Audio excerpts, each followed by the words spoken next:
भगवान का विवाह श्री रुक्मिणी जी के साथ में हुआ। लोग बाग पूछते हैं श्री किशोरी जी से क्यों नहीं हुआ, श्री राधा रानी से क्यों नहीं हुआ।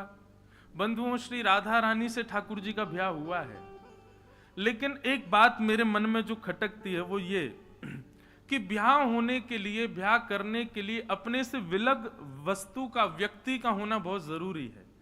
किशोरी जी ठाकुर जी से विलग नहीं है, वो ठाकुर जी में ही है। स्वयं श्री कृष्ण ही श्री राधा हैं, श्री राधा ही श्री कृष्ण हैं। इसलिए स्वयं से विवाह नहीं हो सकता। वृंदावन की रीति यही तो है कि श्यामा श्याम, आपको पता बिहारी जी जब प्रकट हुए थे तो ऐसे थोड़े ही होते। स्वामी श्री हरदास जी निधिवन राज में रोज एक खाली कुंज को प्रणाम करते थे। एक दिन उनके शिष्यों ने पूछा, बोले भगवान आप ये खाली कुंज को दंडवत करते हैं, क्या है यहाँ पर? तब उन्होंने विट्ठल विपुल बिहारिन देव जी को आज्ञा की, बोले आप जाओ, जाकर के प्रणाम करो और थोड़ा भाव रख के फिर देखना, आपको दिखेंगे। तब उन्होंने जाकर के, अभी बिहार पंचमी निकल करके गई, उसी दिन जाकर के प्रणाम किया। और स्वामी जी ने एक और आज्ञा करी थी, बोले जाओ जाकर के प्रणाम करो और जब दर्शन हो ना तो वहां से प्रसाद लेकर के आना। विट्ठल विपुल बिहारिन देव जी गए, जाकर के उन्होंने प्रणाम किया। प्रणाम करके जैसे देखा तो श्यामा श्याम युगल कुंज में विराजमान है दोनों, एक तरफ किशोरी जी, एक तरफ ठाकुर जी बैठे और ललिता विशाखा सेवा में। बिहारिन देव जी ने भुजा उठा करके पहले तो दर्शन करते रहे बहुत देर तक, फिर कहा कि गुरुदेव ने आज्ञा की है कि प्रसाद लेकर के आना, कुछ प्रसाद दीजिए। तब किशोरी जी ने ठाकुर जी को देखा, ठाकुर जी ने किशोरी जी को देखा, एक दूसरे ने गले में गलवैयां डाली और किशोरी जी ठाकुर जी में, ठाकुर जी किशोरी जी में विलीन होकर के एकाकार रूप धारण करके श्री बिहारी जी के रूप में प्रकट हो गए। और ललिता विशाखा सहचरियों ने वही बिहारी जी को जाके बिहारिन देव जी को प्रसाद रूप में दिया। तब हमारे वृंदावन में कौन पधारे? भुवन चतुर्दश की सुंदरता, निधिवन करत बिहार। भुवन चतुर्दश की सुंदरता, निधिवन करत बिहार। श्यामा प्यारी कुंज बिहारी, श्यामा प्यारी कुंज बिहारी। और जय जय श्री हरिदास, वृंदावन प्यारो वृंदावन, ओ वृंदावन प्यारो वृंदावन। तो ठाकुर जी और श्री जी विलग नहीं है बंधुओं। विलग हो तो ब्याह करना पड़े ना, वे तो एक ही हैं। मैं तो कहता हूं भैया वृंदावन आओ, अगर आपने राधा रमण, राधा वल्लभ बिहारी जी को केवल कृष्ण रूप में देखा तो आपने दर्शन किया ही नहीं है। ठाकुर जी का बाम अंग श्री जी है, उसमें श्री जी को ढूंढो, श्री जी का दर्शन करो। इसीलिए हमारे वृंदावन बिहारी लाल का श्रृंगार देखो तो बाम अंग में कभी कभी चोटी धराई जाती है, बाम अंग में कभी कभी सिर पर जो है सुंदर चूड़ामणि धराई जाती है। हमारे बिहारी जी तो लहंगा ही पहने। बिहारी जी कभी केवल चरण दर्शन होते हैं उस दिन ठाकुर जी पजामा पहनते हैं, नहीं तो रोज लहंगा ही पहनते हैं। श्री जी की प्रसादी ही पहनते हैं ठाकुर जी। क्यों? क्योंकि विलग नहीं है। तन श्री कृष्ण है, श्रृंगार श्री राधिका रानी है। ये बहुत बड़ा भेद है भैया रस का, वृंदावन का, इसको समझो। ठाकुर जी का बाम अंग जो है, ये बाम हिस्सा जो है, ये श्री जी है, वो श्री जी के रूप में ही विराजमान। हितरवंश महाप्रभु कहते हैं, बसो मोरे नैनन में यह जोरी, हित हरिवंश करी न्यो छावर चिर जी यो यह जोरी। ठाकुर जी आपने हमको दो आंख क्यों दी? श्री हितरवंश महाप्रभु कहते हैं आपने दो नेत्र क्यों दिए? देखा तो एक आंख से भी जाता है, आपने दो क्यों दिए? बोले एक नेत्र में नव दुल्हे ब्रजराज सांवरो और दूसरे नेत्र में दुल्हन राधा गोरी, ताकि एक नेत्र में श्याम सुंदर बैठे और दूसरे नेत्र में श्री जी बैठे। इसलिए आपने हमको दो नेत्र प्रदान किए। तो कभी भी वृंदावन में ठाकुर जी का जब दर्शन करो, बाम अंग में श्री जी विराज रही हैं, यही भाव से दर्शन करो। आज आप लोग जा तो नहीं रहे हो यहां से, अब सब लोग दर्शन करने जाना, और आज इसी भाव से करना। ठाकुर जी के सिर से लेकर नख तक जो बाम अंग है वो श्री जी है, उसी भाव से ही देखिएगा। आज अलग ही दर्शन होंगे फिर आपको, क्योंकि वे श्री जी हैं। तो श्री जी से ब्याह इसलिए संभव वैसे तो हुआ है, लेकिन रुक्मणी जी से इसलिए हुआ क्योंकि रुक्मणी जी विलग हैं, रुक्मणी जी अलग हैं। श्री जी तो ठाकुर जी में ही है, ठाकुर जी ही है। वास्तव में ऐसा कह दिया जाए तो कोई अतिशयोक्ति नहीं, रुक्मणी जी का ब्याह भी श्री जी से ही हुआ है, क्योंकि ठाकुर जी ही श्री जी हैं। और इसी रस को जानने, समझने और पहचानने के लिए इतने रसिक जन वृंदावन में पड़े हैं। हम आप 2-4 मिनट में कैसे समझ जाएंगे इस रस को? पूरा जीवन न्योछावर करो तब भी ये रस समझ में नहीं आएगा। एक व्यक्ति बोला, वृंदावन आ गए महाराज जी, पर यहाँ की परंपरा, रीति, रस समझ में क्यों नहीं आता? मैंने की यही कृपा है कि समझ में ना आवे, समझ आ गया तो मैंने तुम्हारी योग्यता नहीं, फिर ना समझ ही बने रहो वृंदावन में। तो भगवान का ब्याह रुक्मणी जी के साथ में हुआ। आगे फिर भगवान का दूसरा विवाह जामवंत की पुत्री जामवती के साथ में हुआ। एक समंतक उपाख्यान यहां पर सुनाया जाता है। एक मणि थी सत्राजित यादव की। उस मणि की विशेषता यह थी कि वो हजारों किलो सोना रोज देती थी। ठाकुर जी ने मन में विचार किया, इतना किलो सोना रोज देती है, अकेला व्यक्ति इतने धन का क्या करेगा? तो भगवान ने जाकर के सत्राजित से कहा, एक काम करो, अपनी मणि द्वारिका के कार्यालय में जमा करा दो और हमको बता दो तुमको कितना धन चाहिए, रोज उतना सोना हम तुमको दे देंगे, बाकी के से हम द्वारिका का कल्याण कर लेंगे। लेकिन सत्राजित ने मना कर दिया, नहीं मेरी मणि है, मैं अपने पास ही रखूंगा। भगवान बोले जैसी इच्छा। एक दिन सत्राजित का छोटा भाई प्रसेन मणि पहन करके द्वारिका में घूमता हुआ वन की ओर गया। शेर ने प्रसेन को मार दिया, मणि लेकर के शेर चला गया। एक भालू ने शेर को मार दिया, मणि लेके भालू चला गया। बहुत ध्यान से सुनिएगा, मैं जल्दी जल्दी सुना रहा हूं, लेकिन बहुत अच्छी कथा है। मणि लेकर के भालू चला गया, शेर चला गया, लेकिन पूरी द्वारिका में हल्ला क्या मच गया कि 4 दिन पहले ठाकुर जी मणि मांगने गए थे और उसने देने से मना कर दिया, और आज उसी के भाई को ठाकुर जी ने अगवाह करके उसको बंदी बना करके मणि चुरा लिए। पूरी द्वारिका ठाकुर जी पर उंगली उठाने लगी। ये संसार है बंधुओं। आपको पता है पृथ्वी का नाम क्या है शास्त्रों में? दुखालयम शाश्वतम। ये दुखालय है। भोजन कहां मिलता है? भोजनालय। पढ़ाई कहां होती है? विद्यालय। कार्य कहां किए जाते हैं? कार्यालय। भोजनालय में पुस्तक मिलती है कभी? नहीं।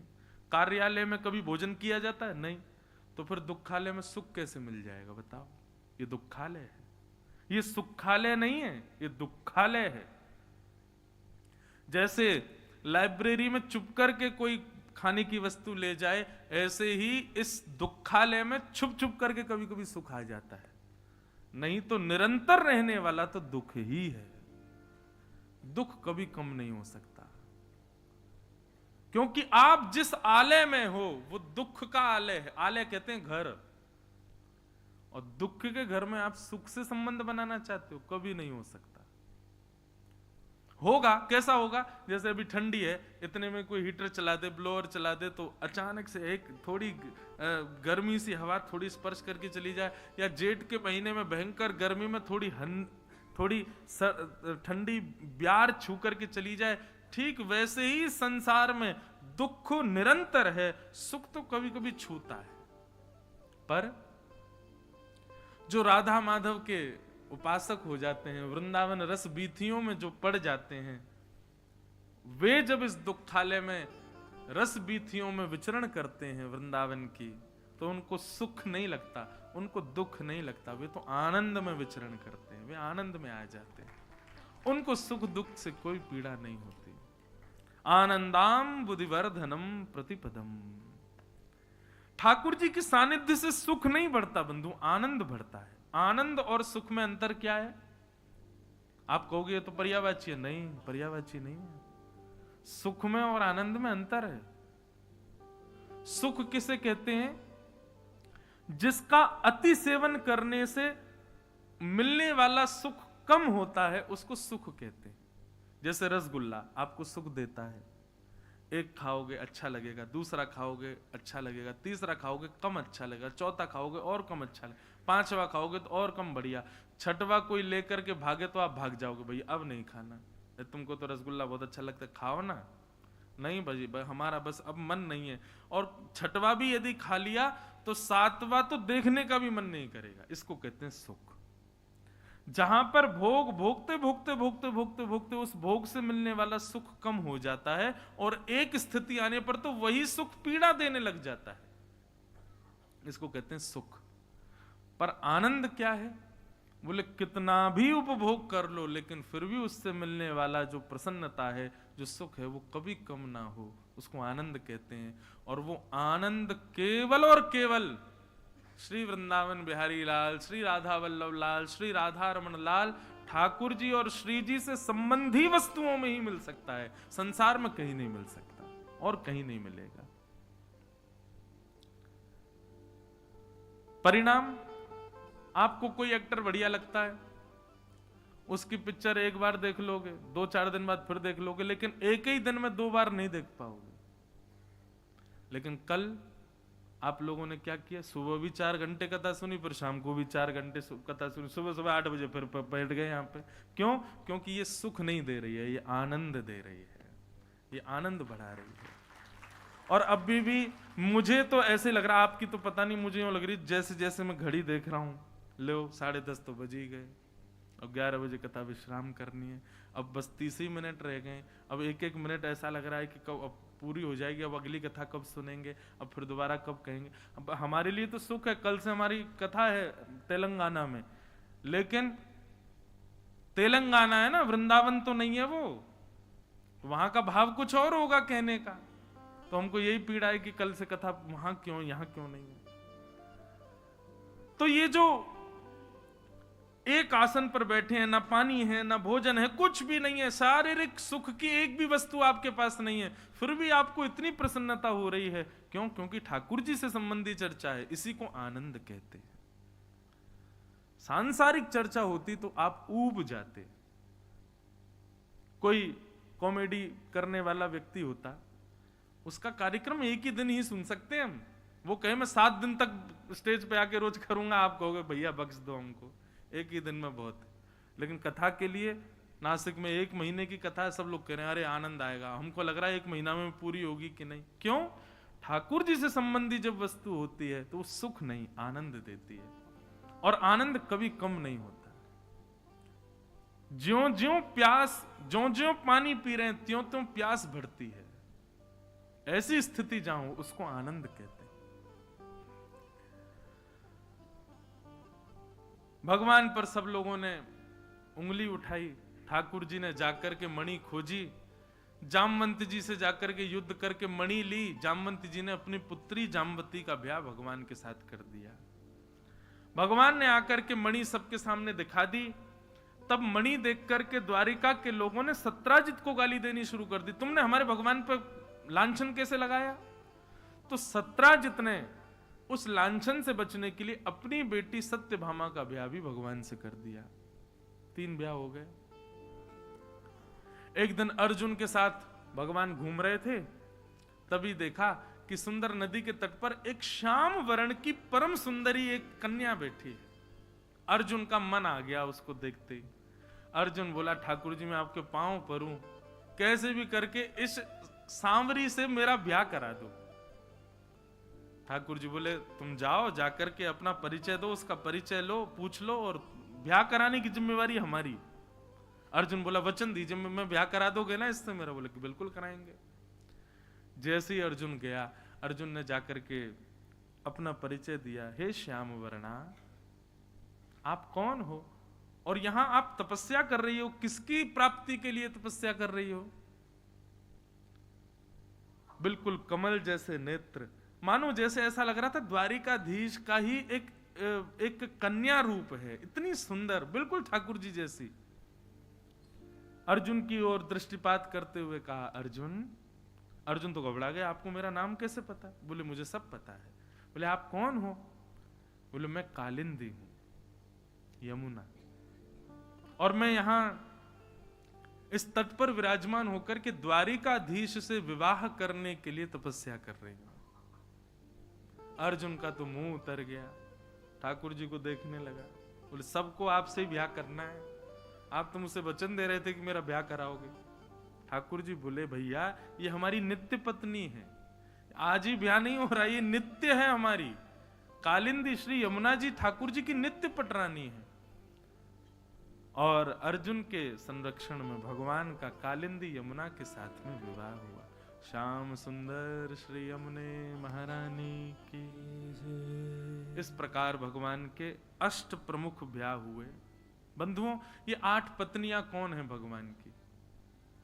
ये नाम रूप में अलग हो सकती हैं, परंतु तत्व रूप में कौन है? जैसे तत्व भगवान का क्या है? चैतन्य। ठाकुर जी चित्त हैं, तो इसी प्रकार से ये अष्टपटरानियां कौन है? पृथ्वी, जल, अग्नि, वायु, आकाश, ये 5 तत्व बाहर हैं हम मानवों के, और 4 तत्व हम मानवों के भीतर हैं, मन, बुद्धि, चित्त और अहंकार। ये 9 हमारा संचालन करते हैं। हमारा शरीर इन 9 के ही समन्वय से बनता है। पृथ्वी, जल, अग्नि, वायु, आकाश, मन, बुद्धि, चित्त और अहंकार। इन 9 के बिना हमारा शरीर बन ही नहीं सकता, जिसमें से चित्त तत्व जो हैं वो ठाकुर जी हैं, हमारी आत्मा चैतन्य। तो चित्त को अलग कर दो, कितने बचे? 8। ये 8 ही भगवान की पटरानियां हैं। पृथ्वी, जल, अग्नि, वायु, आकाश, मन, बुद्धि और अहंकार। यहां पर अहंकार का मतलब प्राउड नहीं है, यहां पर अहंकार का मतलब सेल्फ कॉन्शियसनेस है। ये अष्ट भगवान की पटरानियां हैं। ठाकुर जी ने किसी स्त्री से ब्याह नहीं, अपनी बनाई हुई प्रकृति को स्त्री रूप देकर के उससे ब्याह किया। भगवान ने सबसे ब्याह किया। उसके बाद भौमासुर नाम का एक दैत्य था, उसके यहाँ 16,100 राजकुमारियां बंदी थीं। उसका संकल्प था 20,000 जब हो जाएंगी तो हठ पूर्वक इनसे ब्याह करूंगा। उन्होंने ठाकुर जी का स्मरण किया। भौमासुर जो था ये भूमि का बेटा है, इसको भी भगवान के द्वारा मारे जाने का श्राप था। भूमि भगवान की पत्नी है। भूमि ने आकर के भगवान से कहा कि मेरे पुत्र को कभी मत मारना। भगवान बोले जब तक तुम नहीं कहोगे तब तक नहीं मारेंगे। तो भगवान की जो सत्यभामा पत्नी है वो भूमि के रूप में ही आई है, भूमि ही सत्यभामा बनकर के आई। आज भगवान जब युद्ध करने के लिए गए तो सत्यभामा बोली मैं भी चलूं आपके साथ। भगवान बोले चलो। भगवान ने भौमासुर से युद्ध किया तो सत्यभामा रथ में बैठी बैठी चिल्ला करके बोलती है ठाकुर जी आप इस दुष्ट को मार दीजिए। भगवान बोले बस तुम्हारी आज्ञा की प्रतीक्षा कर रहे थे, और भगवान ने भौमासुर का वध कर दिया। 16,100 राजकुमारियों को ठाकुर जी ने जाकर के मुक्त किया। सब ने ठाकुर जी से प्रार्थना की हमको अब कोई स्वीकार नहीं करेगा, हमसे कोई विवाह नहीं करेगा, भगवान आप कृपा करो। ठाकुर जी ने सबको स्वीकार किया और एक साथ 16,100 राजकुमारियों से विवाह किया। ये 16,100 राजकुमारियां कौन हैं? आपके घर पर पंडित जी आए, आपने कोई पूजा रखी तो उसमें वो आपके हाथ में पुष्प देते हुए कहते हैं शंकर जी का ध्यान रखो, फिर शंकर जी का एक मंत्र बोलते हैं। देवी का ध्यान करो, देवी जी का मंत्र बोलते हैं। कभी ठाकुर जी का ध्यान कराने के लिए जब बोलते हैं कि वृंदावन बिहारी लाल का स्मरण करो, और फिर पंडित जी कोई भी श्लोक बोलते हैं जैसे वंशी विभूषित करा नवनीरदाभात पीतांबरा दरुण बिंब फलाधरोष्ठात् पूर्णेन्दु सुंदर मुखा अरविंद नेत्रात् कृष्णात् परम किमपि तत्त्वम हम न जाने। पुष्प छोड़ दीजिए, ऐसा कराते हैं पंडित जी। इसी प्रकार उपासना कांड के 16,100 मंत्र जिनसे भगवान की उपासना होती है, वे ही ये 16,100 कन्या बन करके आई और भगवान से इन्होंने ब्याह किया। अगर देखा जाए तो ठाकुर जी ने किसी से ब्याह नहीं किया, अपनी ही प्रकृति थी सारी, अपने ही मंत्र थे सारे। केवल लीला संवरण के लिए ठाकुर जी ने उनको स्त्री रूप दे करके उनके साथ में विवाह किया। इस प्रकार भगवान कितने ब्याह हो गए? 16,108 भगवान के ब्याह हो गए।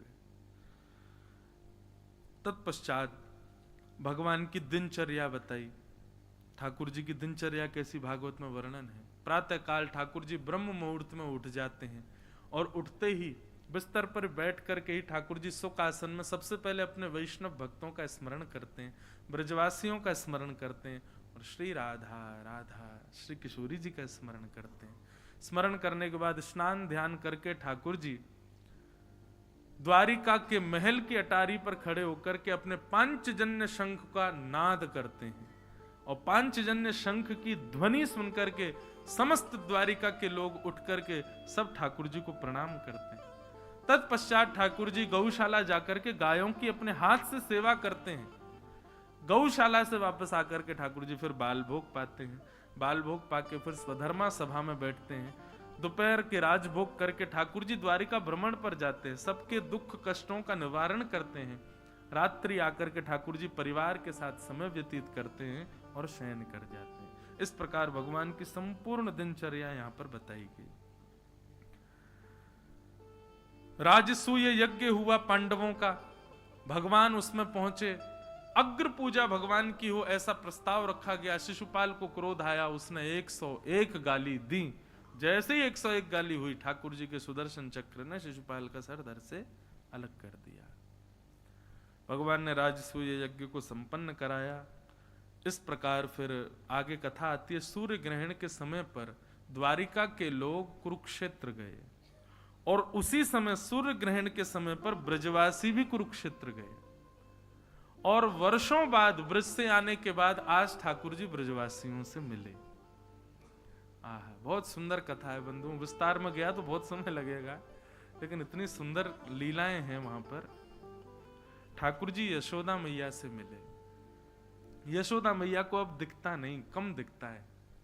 ठाकुर जी ने हृदय से लगाया, अपनी सब पटरानियों से मिलवाया, अपने बाल बच्चों से मिलवाया और फिर मिलवा करके ठाकुर जी ने सबसे कहा सब लोग जाओ, मैं मैया के पास अकेला रहूंगा अब। और सब चले गए। यशोदा मैया के सिर में गोद में सर रख करके ठाकुर जी पौड़ गए और ठाकुर जी ने एक प्रश्न किया। ये कथा भागवत की नहीं है, एक वैष्णव ने मुझको सुनाई थी, परंतु ये सत्य कथा है। ठाकुर जी यशोदा मैया से पूछते, मैया एक प्रश्न करूं तोते? मैया बोली कर लाला। बोले मैया मैं जब ब्रज में गैया चरावे जातो और काऊ काऊ दिना यदि आवे में मुकु विलंब है जातो तो मेरी मैया ऐसे छटपटा जाती जैसे जल बिन मछली और सबन को जाके पूछती अभी तक लाला ना आयो, अभी तक लाला ना आयो, इतना समय है गयो। अच्छा, प्राचीन काल में लोग समय कैसे देखते थे? धूप से, धूप की छाया नाप लेते थे। यहां पर छाया आ रही है तो इसका मतलब ये लाला को गौचारण से आवे को समय है। और छाया आगे बढ़ गई तो यशोदा मैया तो व्याकुल हो जाती, अभी तक लाला ना आयो, कहावे हो? मैया मेरे नेक विलंब है वे, पर तू इतनी विचलित है जाती। मैंने तो ये सोची कि जब मैं मथुरा जाऊंगा तो मेरे मथुरा जाते ही यशोदा मैया तो प्राण त्याग देगी मेरे विरह में। लेकिन मैया भगवान करे तू सदा जीवे, लेकिन इतने वर्ष है गए मुकु व्रत छोड़े भय और इतने वर्ष है गए तोकू मोह देखे भय। मुकु एक बात बता दे, तेरे प्राण अभी तक रुके कैसे? भैया कहीं तने दूसरो लाला तो ना कर लियो कोई, कहीं तो को कोई दूसरो लाला तो ना मिल गो वही के संग रहती हो तो को मेरी याद ना आवे। मुझको तो तेरो प्रेम ऐसा लगता हो मैया कि तू मेरे बगैर जी ना पावेगी। यशोदा मैया के नेत्र सजल हो गए। लाला वास्तव में प्राण तो वही समय निकल जाते जा समय तू व्रत छोड़ करके गए हो, पर तेरो एक निगोरो रूप मेरे चित्त में बैठो है। मैं जब जब नेत्र बंद करूं तब तब तेरो वो रूप मुझको दिखाई दे। मैं तो प्रार्थना करूं कि ये रूप तेरो मेरे चित्त से चलो जाए, तू अंतर ध्यान है जाए मेरे हृदय से, तब मैं प्राण त्यागूं। नहीं तो तू तो सदा मेरे चित्त में रहे, यही मारे मेरे प्राण ना निकल रहे लाला। ठाकुर जी बोले ऐसे मेरी लीला को ऐसा कौन सा रूप है मैया तेरे चित्त में? यशोदा मैया बोली मुझको हृदय से लगा लाला और मेरे हृदय में झांक के देख एक बार, तेरो कौन सा रूप है? ठाकुर जी ने मैया को जैसे हृदय से लगाया और हृदय से लगा करके नेत्र बंद करके मैया के हृदय में जब ठाकुर जी ने देखा तो एक भुजा पर गिरिराज जी धारण है, दूसरी भुजा कमर पर रखी है। ठाकुर जी का यह गिरधर स्वरूप यशोदा मैया के चित्त में बैठा है। ठाकुर जी ने उस रूप को देखा, बोले लाला तैने 7 दिन 7 रात्रि तक गिरिराज जी धारण करके रखे, ब्रजवासी सो रहे, खा रहे, सब क्रिया कर रहे, लेकिन 7 दिन 7 रात्रि तक अपलक नेत्रन से यशोदा मैया लाला को देख रही है। कहीं मेरो लाला भगवान तो ना है, कहीं मेरो लाला ईश्वर तो ना है। और फिर अपने आप को समझावे, ना ना यशोदा, तेरो लाला तो तेरो लाला है, कोई ईश्वर ईश्वर ना है। ये बार बार अपने मन को समझाती है, ये कोई भगवान ना है, ये तो तेरो लाला है। लाला 7 दिना तक मुंह को यही चिंता लगी रही कि कहीं मेरो लाला ईश्वर तो नहीं है। मैं बार बार देवतान को पूजूं, बार बार इष्टन को पूजूं कि हे भगवान कृपा करियो मेरो लाला भगवान नहीं हो कहीं। 7 दिन 7 रात्रि तक अनवरत तेरे व रूप को देखवे के कारण अब जब जब मैं नेत्र बंद करूं तब तब तेरी वही छवि मुंह को दिखाई दे। लाला वही छवि के कारण मेरे प्राण रुके हैं। ठाकुर जी ने यशोदा जी के उस चित्त के स्वरूप को अपने चित्त में धारण कर लिया। और जब कलयुग प्रारंभ हुआ, लोग जब गोवर्धन पर्वत की महिमा भूल गए, गिरिराज जी पर चढ़ने लगे, गिरिराज जी पर ही दूषित क्रियाएं करने लगे, तब ठाकुर जी ने विचार किया गिरिराज जी की महिमा बढ़ानी पड़ेगी। हम तो अभी पृथ्वी पर नहीं जा सकते, लेकिन क्या करें। तब ठाकुर जी ने यशोदा जी के चित्त में जो ठाकुर जी का स्वरूप था उसी को गिरिराज जी से प्रकट कर दिया। वही है श्रीनाथ जी महाराज। बोलो श्रीनाथ जी महाराज की। वही है हमारे गिरधर लाल। इसलिए श्रीनाथ जी गिरधर लाल जी की सेवा करने वाले को यशोदा जी के भाव से ही सेवा करनी पड़ती है, तभी ठाकुर जी सेवा स्वीकार करते, नहीं तो नहीं करते। ठाकुर जी मिले, कहते हैं कि किशोरी जी भी कुरुक्षेत्र गई थीं, तो कृष्ण पटरानिया किशोरी जी को देखने गई और इस भाव से देखने गई, हम त्रिभुवन सुंदर की पत्नी हैं, देखें तो सही है राधा रानी कितनी सुंदर है। और रुक्मणी आदि पटरानिया किशोरी जी से मिलने के लिए जैसे ही उनके शिविर में प्रवेश करती हैं, एक परम सुंदरी रूप को देख करके, मृग नैनी नेत्र हैं, घुंघराले केश हैं, अद्भुत छटा, चंद्रमा भी फीका लगे जिसके सामने, रूप देख करके रुक्मणी आदि को तो अपने रूप पर लज्जा आने लगी। बोले हम अपने आप को सुंदर कहती हैं, इसे कहते हैं सुंदरता। प्रणाम किया, हे किशोरी जी हम आपको प्रणाम करते हैं। तुरंत उस कन्या ने रुक्मणी जी को उठाया, कहा मैं तो किशोरी जी की दासी हूं, किशोरी जी तो भीतर बैठी हैं। रुक्मणी आदि पटरानियां एक दूसरे का मुख देखने लगी, बोले हम दासी के सामने तुच्छ लग रही हैं, तो श्री जी के सामने हमारा क्या होगा। और भीतर गई तो बाहर जो मिली उससे भी अति सुंदर। निश्चित हो गया ये तो श्री जी होंगी, चरणों में प्रणाम किया। उसने भी मना किया, नहीं नहीं नहीं मैं तो दासी हूं, श्री जी तो भीतर विराज रही हैं। बंधुओं गई तो थी 8 पटरानियां भगवान से मिलने, लेकिन श्री जी तक एक ही पहुंच पाई। क्यों, बाकी कहां गई? बोले बाकी तो बाहर की सुंदरता देख के ही मूर्छित हो गई। और जैसे ही रुक्मणी जी ने प्रवेश किया मुख्य द्वार में, असंख्य सुंदरियों के मध्य में तप्त कांचन गौरांगी, आहा ऐसा अद्भुत स्वरूप, उसका वर्णन नहीं किया जा सकता। रूप देख करके रुक्मणी जी जैसे ठाकुर जी को प्रथम बार देख के मूर्छित हो गई थी, वैसे ही किशोरी जी को देख करके मूर्छित हो गई। नेत्रों में सामर्थ्य नहीं है रुक्मणी जी के कि हम श्री जी को देख पाए। श्री जी ने अनुग्रह किया, तब रुक्मणी जी उनका दर्शन कर पाई, प्रणाम किया और कहा सदा के लिए आप चरणों में वास दे दो श्री जी। बंधुओं श्री जी का रूप कैसा, हम इस जन्म में लाल जी को भले ही देख लें, श्री जी को नहीं देख पाएंगे, हम में इतनी सामर्थ्य नहीं है। पर श्री जी का रूप कैसा है? जैसे किसी के रूप को देख करके आपके हृदय में कोई भावना उत्पन्न हो जाए, कोई विषय उत्पन्न हो जाए, पर श्री जी का रूप ऐसा है, आपके भीतर जितने अवगुण हैं, जितने दोष हैं, श्री जी की एक झलक देखते ही वो सारे दोष नष्ट हो जाएंगे। ऐसा श्री जी का स्वरूप है। वर्णन आता है सबसे भयानक दोष व्यक्ति के भीतर है काम। श्री जी को यदि कोई देख ले तो उसके हृदय का काम ही नष्ट हो जाएगा। ऐसा रूप है श्री जी का। इस प्रकार कुछ लीलाएं सुनाई गई हैं। ऐसी श्री जी को हम बारंबार प्रणाम करते हैं। आगे भगवान के परम मित्र श्री सुदामा जी की कथा आती है। कृष्णस्यासीत् सखा कश्चित् ब्राह्मणो ब्रह्मवित्तमः विरक्त इंद्रियार्थेषु प्रशांतात्मा जितेंद्रिय। भगवान के एक सखा हैं जिनका नाम सुदामा है। अकिंचन निष्किंचन ब्राह्मण सुदामा अपनी पत्नी की आज्ञा मान करके आज द्वारिका गए। द्वारिकाधीश ने खूब मधुर स्वागत किया।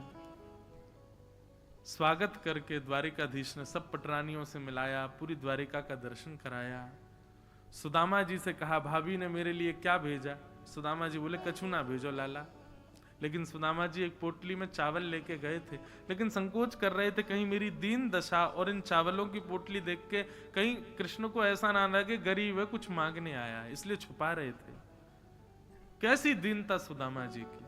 पर ठाकुर जी ने पोटली छीन करके संपूर्ण वैभव उसका भोग लगाते हुए श्री सुदामा जी को प्रदान कर दिया। सुदामा जी लौट करके आए तो देखा सुंदर भवन खड़े हैं। सुदामा जी अपनी पत्नी से बोले, देवी अब तुम भवन में रहो, हम तो वन में जाके भजन करेंगे।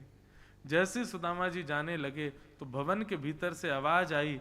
जैसे पलट करके देखा तो द्वारिकाधीश भवन में ही बैठे थे और सुदामा जी से कहते हैं, सुदामा जी संपत्ति निश्चित है मेरे भजन से विमुख करती है, परंतु संपत्ति के ऊपर यदि मैं बैठा हूं तो वो संपत्ति भी भजन को बढ़ाने वाली होगी।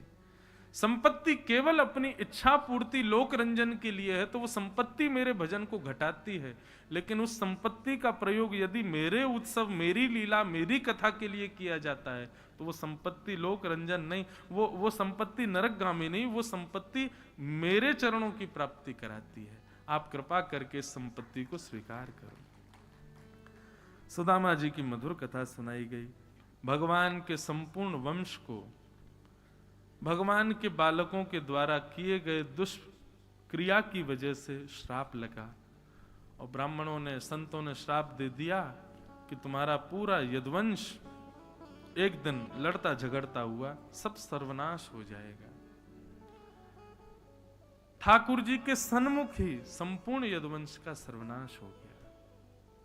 बलराम जी आज्ञा लेकर के क्षीर सागर में प्रवेश कर गए। शेषनाग हैं, ऐसे शेषनाग के अवतार श्री बलराम जी को हम प्रणाम करते हैं। ठाकुर जी ने मन में विचार किया अब हमें भी लीला पूरी करनी है। वटवृक्ष के नीचे बैठकर के भगवान ने उद्धव, मैत्रेय मुनि और कुछ विशिष्ट जनों को भागवत धर्म का उपदेश किया। बहुत सुंदर है बंधुओं भागवत धर्म। हम प्रयास करते हैं कि हर वर्ष बद्रीनाथ में कथा हो और वहां केवल भागवत धर्म, कृष्ण उद्धव संवाद का प्रवचन हो। इस साल तो हम जा नहीं पाए पर अगली वर्ष जरूर जाएंगे। वहां प्रसंग ही केवल भागवत धर्म का होता है, जहां कृष्ण उद्धव संवाद होता है। बहुत सुंदर प्रसंग है। 2 श्लोकों में हम इसको श्रवण करके कथा को विश्राम करेंगे। ठाकुर जी कहते हैं, कायेन वाचा मनसेन्द्रियैर्वा बुद्ध्यात्मना भानुषितस्वभावात् करोमि सत्सत्यकलं परस्मै नारायणायेति समर्पयेतत्। करोमि यत् यत् सकलम परस्मै नारायणायेति समर्पयेतत्। ठाकुर जी कह रहे हैं काया से, वचन से, मन से आप कुछ भी करो, सब ठाकुर जी को अर्पित करो, ठाकुर जी को निवेदित करो। बंधुओं, एक बात सदैव याद रखना, हम लोगों का एक स्वभाव हो चुका है कि हम अपने सद्गुणों की तो गिनती करते हैं, अवगुणों की कभी गिनती नहीं करते। अपने सद्गुणों को सब गिनते हैं और गिनाते भी हैं। 2024 में एक संकल्प और लीजिए, आज के बाद हमने अच्छा क्या किया इसकी गिनती बंद करो, हमने भजन कितना किया इसकी गिनती बंद करो। आजकल एक नई माला आ गई है, वो लोग ऐसे बटन दबाते रहते हैं, ऐसे बटन दबाते रहते हैं। यहां पे भी अगर किसी के पास हो कोई दिक्कत नहीं है, करो, ठीक है, अच्छी बात है, परंतु हमारी कई एक बात कर लेना, क्या उसमें जो नंबर आते हैं ना वहां पर टेप लगा देना कि दिखे नहीं। हम जप को, हम अच्छे कर्मों को, भगवत भजन को गिनते क्यों हैं? मां कभी गिनती है कि मैं अपने पुत्र से कितनी बार प्रेम करती हूं? पति कभी गिनता है कि मैं अपनी पत्नी से कितना प्रेम करता हूं? तो फिर हम ठाकुर जी से इतना प्रेम करते हैं, इतना नाम जप करते हैं, इसकी गिनती क्यों करते हो? आज एक संकल्प लीजिए कि आज के बाद भगवान नाम और सद्गुण हमने जितने किए इनकी गिनती बंद करो। इनकी कोई गिनती होनी चाहिए। गिनती करनी है तो अवगुणों की करो, गिनती करनी है तो ये जो मशीन है ना, ये ऐसे ऐसे जपने वाली, इसको ले लीजिए, सब लोग खरीद लेना। और आज के बाद किसी को बुरा बोलो सुई बटन दबाना, कुछ गलत करो सुई बटन दबाना, कुछ गलत खाओ सुई बटन दबाना, और फिर महीने बाद देखा करना। जिस भजन के 1 लाख आंकड़े होने पर आप नाचने लग जाते हो, कब 1 महीने में जब उसके 1 लाख पहुंचेंगे, अरे राम कितने पापी हम लोग, कितना गंदा करते हैं। समलोगे व्यक्ति उसी दिन समझ जाएगा, उसी दिन उसका स्तर समझ जाएगा जिस दिन वो अपना भजन गिनना बंद कर देगा। गिनती मत करो। ये बात मैं इसलिए कह रहा हूं, मेरी जब 50 कथाएं हो गई थी ना, तो मैं गिनती करता था कितनी कथा हो गई, कितनी कथा हो गई। तो 50 कथा जब हुई तो मुझे अभिमान हो गया, अरे हमने तो 50 कथा कर ली भैया। उस दिन अभिमान आया, उसी दिन से ही संकल्प कर लिया, आज के बाद कथा नहीं गिनेंगे अपनी। हम कथा कितनी कर रहे हैं, हम भजन कितना कर रहे हैं, हम उत्सव कितने कर रहे हैं, हम ठाकुर जी का नाम जप कितना कर रहे हैं, हम संतों की सेवा कितनी कर रहे हैं, हम वृंदावन कितनी बार जा रहे हैं, हम खाटू श्याम कितनी बार जा रहे हैं, हम बद्रीनाथ कितनी बार जा रहे हैं, इसकी गिनतियां बंद करो। गिनती करनी है तो हम गलत कितना कर रहे हैं इसकी करो। आज ही मशीन खरीदो सब लोग, और अब तब दबाना जब कुछ गलत करो, और उसका एक नियम रखना, उसको देखते मत रहना है। उस पर एक वो व्हाइट टेप आता है ना जिससे दिखे ना, वो लगा देना उसके ऊपर। मैं भी करने वाला हूं। और फिर हर महीने की पहली तारीख को टेप हटा के देखा करना, तब देखना हृदय में कैसी ज्वाला सी जलेगी, और तब मन किया करेगा, अरे राम भगवान कृपा करो, श्री जी कृपा करो, बहुत पाप हो रहे हैं। पिछले महीने 5000 पाप किए मैंने, बताओ कहां अभी गिनते हो 5000? हमने वो एक वॉच आती है ना, वो एप्पल वॉच पर स्टेप्स काउंट होते हैं, हमारी माता जी पहनती हैं रोज मेरे से, रात में देख आज मैंने कितने चरण चले। मैंने भैया ऐसी गिनती पापों की भी होनी चाहिए। हर दिन व्यक्ति ऐसी एक वॉच बने, उसमें रोज पता चले कि हम कितने पाप कर रहे हैं, रोज रात में देखो। गिनती करनी है तो अपने दूषित कर्मों की करो। भजन की गिनती क्यों कर रहे हैं हम? सत्कर्मों की गिनती क्यों कर रहे हैं? अच्छे कर्मों की गिनती नहीं। गिनती करनी है तो दूषित कर्मों की करो। आप श्रेष्ठ जो कुछ भी करते हो, यदि उसकी गिनती कर रहे हो तो मतलब आप उसका श्रेय ले रहे हो।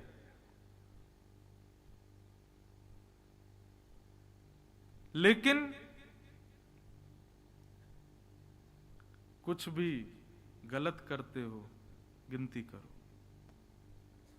श्रेष्ठ कर्म ठाकुर जी को अर्पित करो।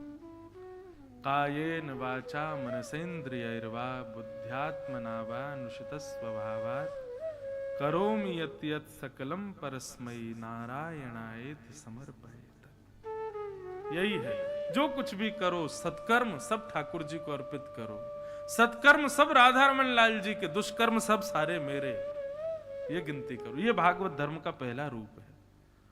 दूसरा, खम वायु यज्ञम शलिलम महिम च ज्योतिम से सत्वानि दृशो द्रुमादिन सरित समुद्रांश हरे शरीरम यत्किंच भूतम प्रणमेत अनन्यम। बंधुओं, आज से एक काम और करो। हर व्यक्ति में प्रयास करो कि सद्गुण क्या है ये देखो। हमारी दृष्टि में एक क्वालिटी है हमारे पास में, हमको दोष बहुत जल्दी दिख जाते हैं हर व्यक्ति में। प्रयास करो कि अब वो गुण देखने के हों। आपको पता है ये आपका भाई है, बहुत गंदा है, बहुत लड़ता है, बहुत बेकार है, ऐसा है वैसा है, ठीक है, आज तक ऐसे ही देखते थे, पर आज से प्रयास करो ये भी मानव है, इसमें भी कोई ना कोई सद्गुण तो है, मैं सद्गुण खोजूं, इसमें सद्गुण क्या है। ठाकुर जी कहते हैं आप इस प्रकार से जीवन जीना प्रारंभ करो, सब में सद्गुण देखो, एक दिन ऐसा आएगा सद्गुण देखते देखते देखते सब में मेरा ही दर्शन होने लग जाएगा, सब में मेरी झांकी दिखने लग जाएगी, और फिर ठाकुर जी मिलने में ज्यादा विलंब नहीं करेंगे। एक दिन किसी ना जाने किस रूप में श्री राधा रमण मिल जाएं, किसी रूप में ही हमको ठाकुर जी मिल जाएंगे, सब में गुण देखना प्रारंभ करो। इस प्रकार भागवत धर्म का निरूपण किया, नवयोगेश्वर संवाद आदि प्रसंग सब सुनाए गए, सबको हम प्रणाम मात्र करते हैं। ठाकुर जी के पैर में एक बाण लगा, बाण लगते ही भगवान ने बेलिया से कहा कि अरे सब हमारी इच्छा से हो रहा है, तुम चिंता मत करो। बंधुओं, ये कथा बिल्कुल गलत है कि जो लोग कहते हैं कि भगवान का अंग जो है उसको चिता पे जला दिया, वो हृदय बह के जगन्नाथपुरी पहुंच गया, ऐसा कभी ना तो सुनिएगा ना कभी कहिएगा, ये बिल्कुल गलत कथा, ये माइथोलॉजी हो सकती है, पुराणों में ऐसी कथा नहीं है। ठाकुर जी गीता में स्वयं अर्जुन से कहते हैं, अर्जुन मेरा देह पंचभूत में मिलता है, ऐसी बुद्धि रखने वाला व्यक्ति तो अपवित्र है ही, उसको देखने वाला व्यक्ति भी अपवित्र हो जाता है। आप कैसे कह सकते हो कि ठाकुर जी को चिता पे धर दिया, राम राम राम, ये सब बातें बिल्कुल गलत है।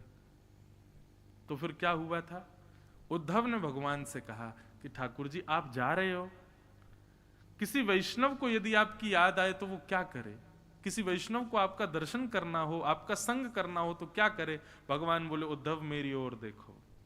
उद्धव भगवान को देखने लगे, तभी एक दिव्य ज्योति के रूप में ठाकुर जी प्रकट हो गए, 7 बार आकाश में भ्रमण करते रहे, और भ्रमण करते करते करते तिरोधाय प्रविष्टोयम श्रीमद् भागवतार्णवम, वह ज्योति आकर के श्रीमद् भागवत में विराजमान हो गए।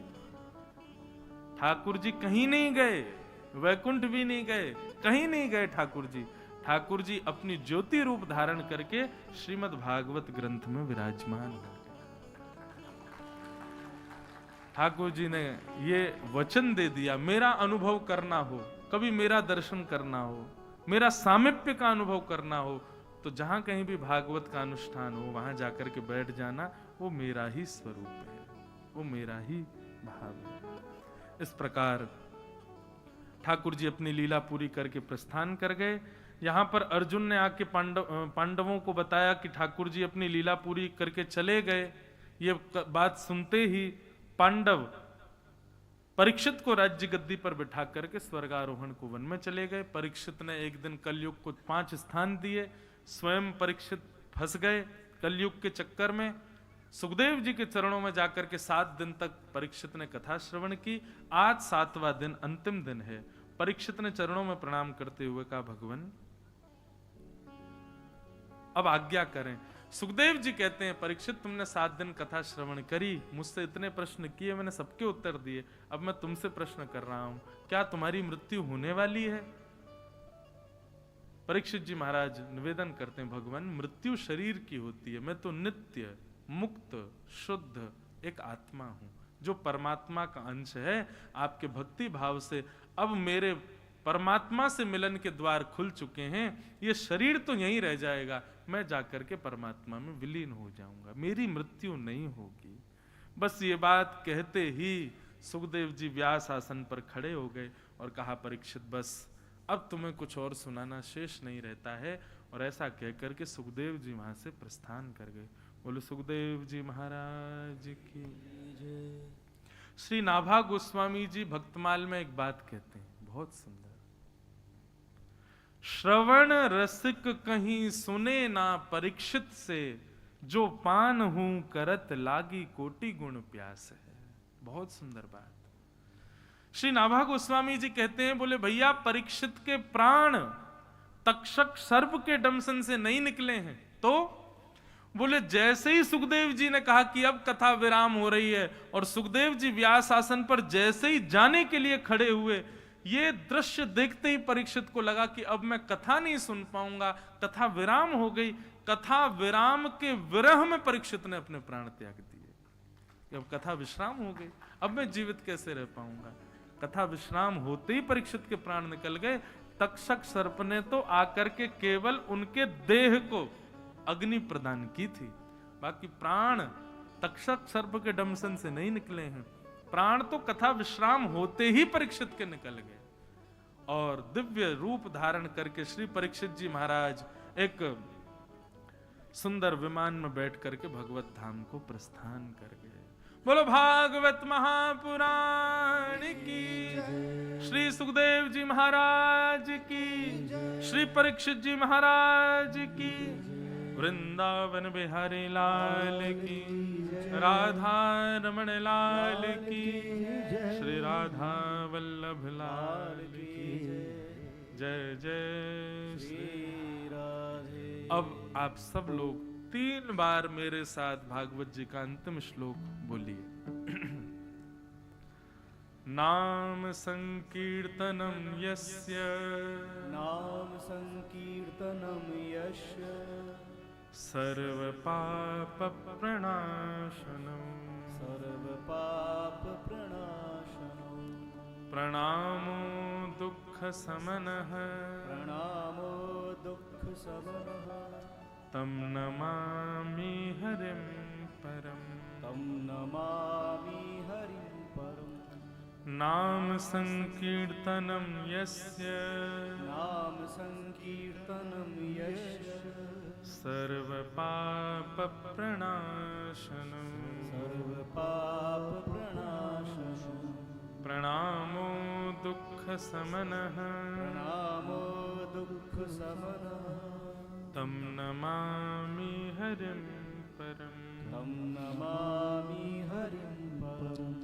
नाम संकीर्तनम यस्य, नाम संकीर्तनम यस्य, सर्व पाप प्रणाशनम, सर्व पाप प्रणाशनम, प्रणामो दुख समनः, प्रणामो दुख समनः, तम नमामि हरिं परम, तम नमामि हरिं परम, तम नमामि हरिं परम, तम नमामि हरिं परम, तम नमामि हरिं परम। तम नमामि हरिं परम।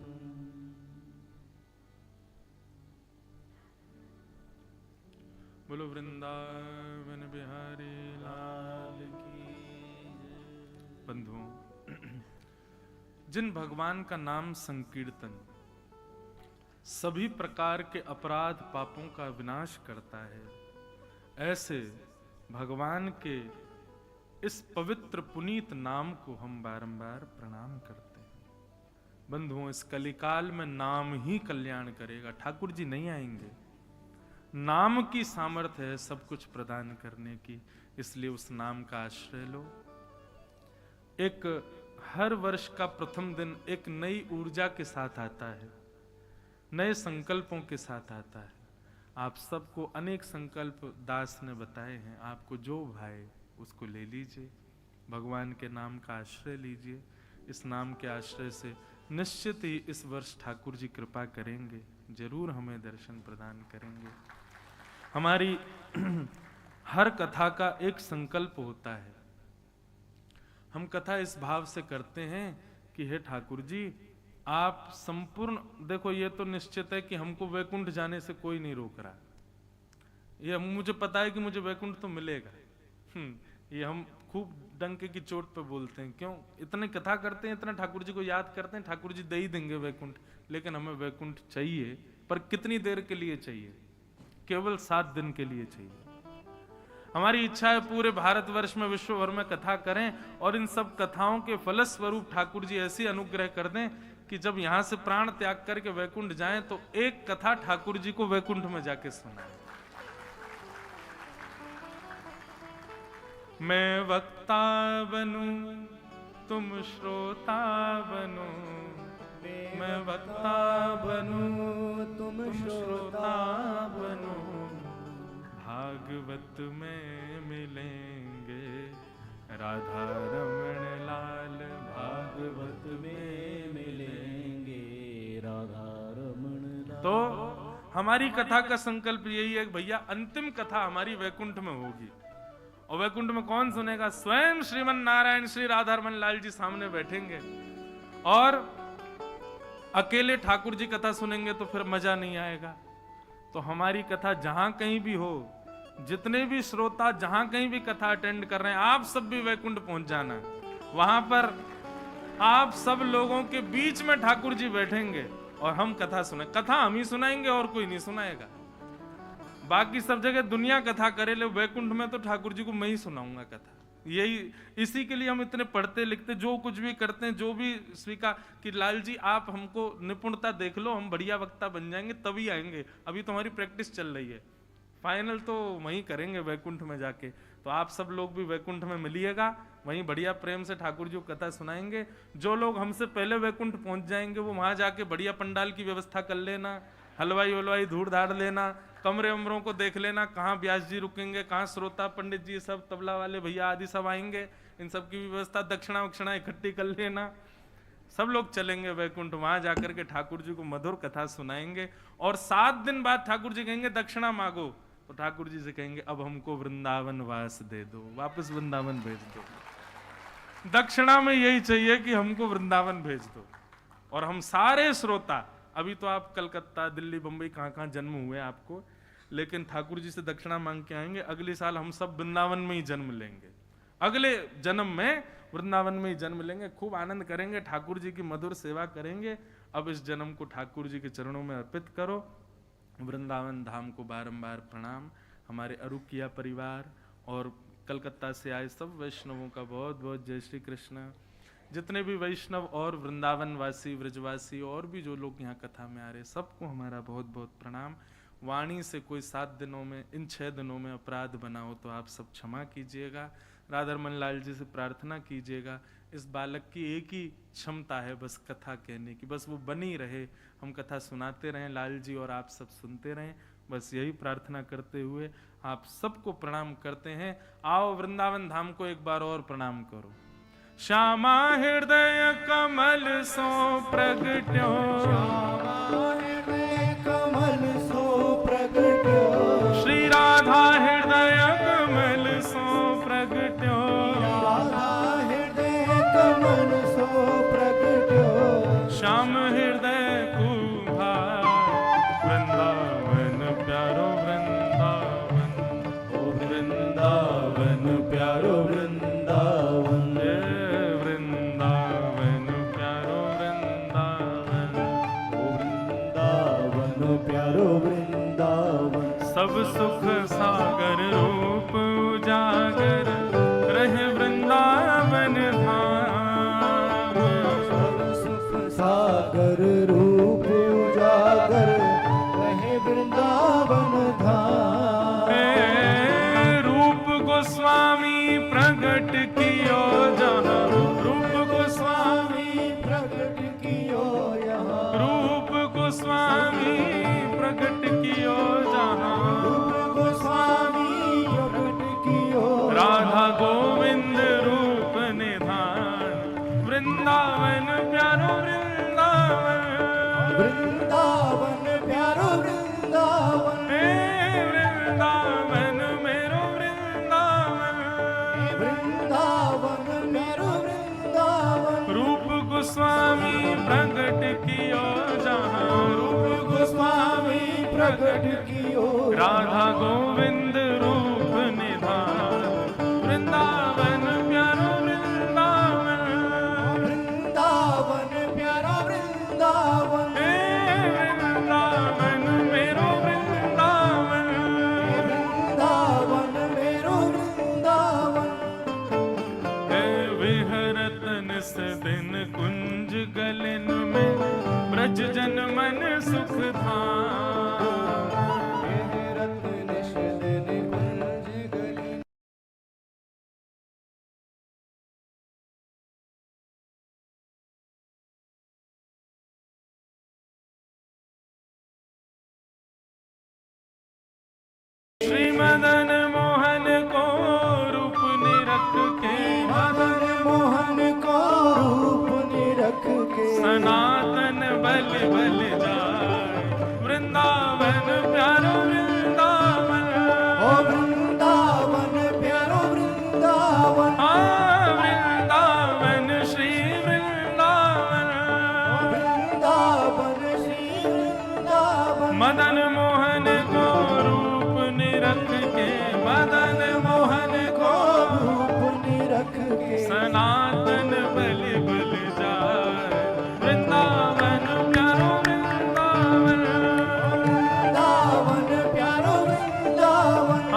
बैठो शालिग्राम।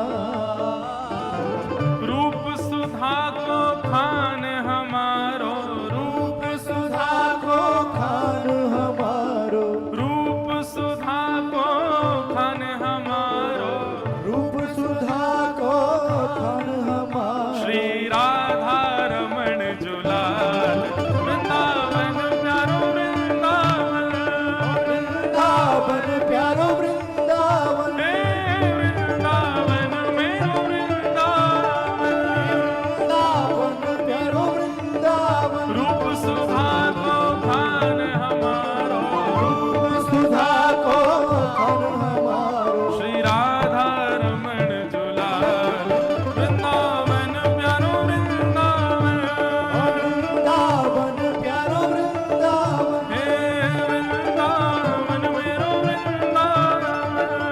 वृंदावन मेरो वृंदावन। आतुर है हरिवंश पुकारो, श्री राधा राधा नाम। आतुर है हरिवंश पुकारो, श्री राधा राधा नाम। हे आतुर हित हरिवंश पुकारो, श्री राधा राधा नाम। आतुर हित हरिवंश पुकारो, श्री राधा राधा अब नाम। सघन कुंज यमुना तट आयो, सघन कुंज यमुना तट आयो, सघन कुंज वृंदावन आयो, सघन कुंज वृंदावन आयो। श्री राधा वल्लभ लाल, वृंदावन प्यारो वृंदावन, वृंदावन प्यारो वृंदावन, हे श्री वृंदावन मेरो वृंदावन।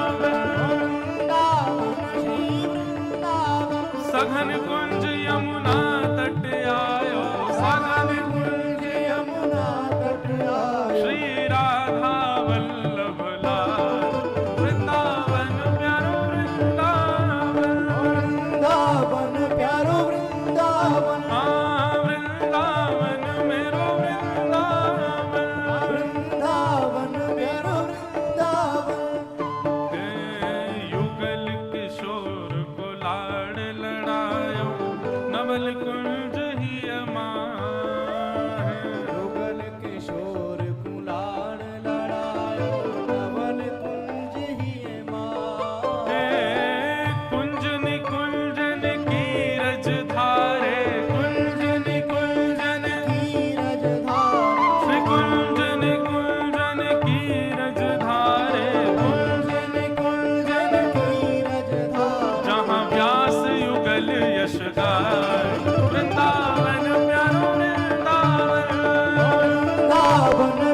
कृपा से यह रस प्रगट्यो वृंदावन अभिराम।